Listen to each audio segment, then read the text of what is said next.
Welcome to Beer Geek. Today we're talking about the world's biggest brewery, my stomach.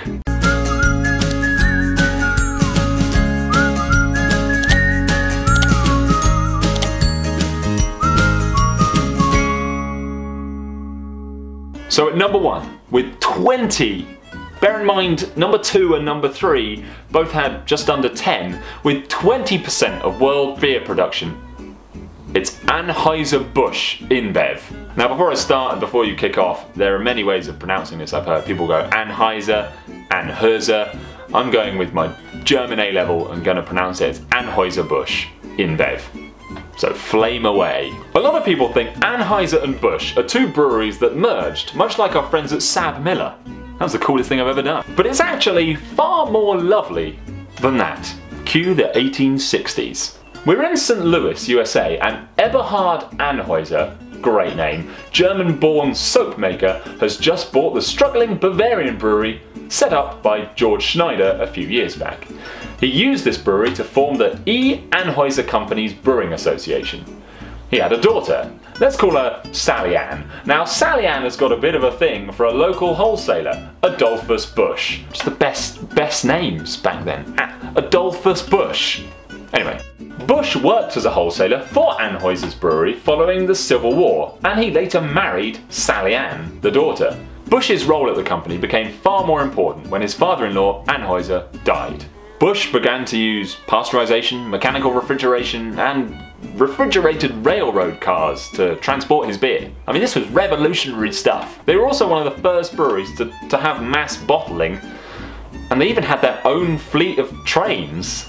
In just under 6 years, their demand went from 31,000 barrels to over 200,000. During this time, Adolphus Busch travelled Europe and looked at the new processes that were going on and the rise of Pilsners. Busch visited the town of Budweis in Czech Republic and fell in love with their local brew. He headed back to the States and tried to recreate it himself and called it Budweiser. Combine this with their national network of fridge trains, Budweiser became the USA's first nationwide premium beer. In 1879, the company rebranded as what we know it today, Anheuser-Busch.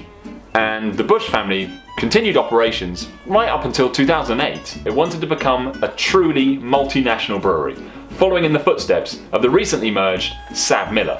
Obviously with a brewery this size, there were quite a few deals on the table for Anheuser-Busch.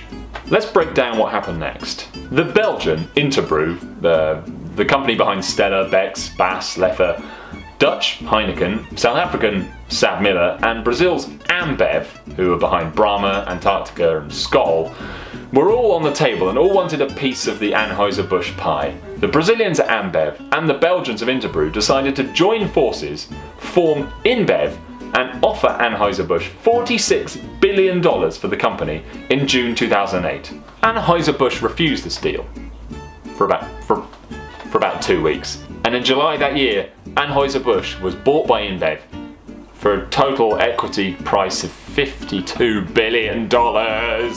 This created the world's most powerful, most renowned, biggest, everything brewery, famous for brands such as Beck's, Stella, Budweiser, Hergarten, Leffe, Bass, Brahma. It's just nuts. So there you have it. All of these amazingly powerful companies started out with people buying out struggling breweries or setting up one themselves. For all the shtick they get, you have got to admire them. Thanks for watching this special 3-parter Beer Geek, all about the world's largest breweries. You can watch the other parts right here. Remember to subscribe if you like what you saw. Comment about how wrong I was about everything. Or just like us on Facebook, Instagram and Twitter. And I'll see you next time.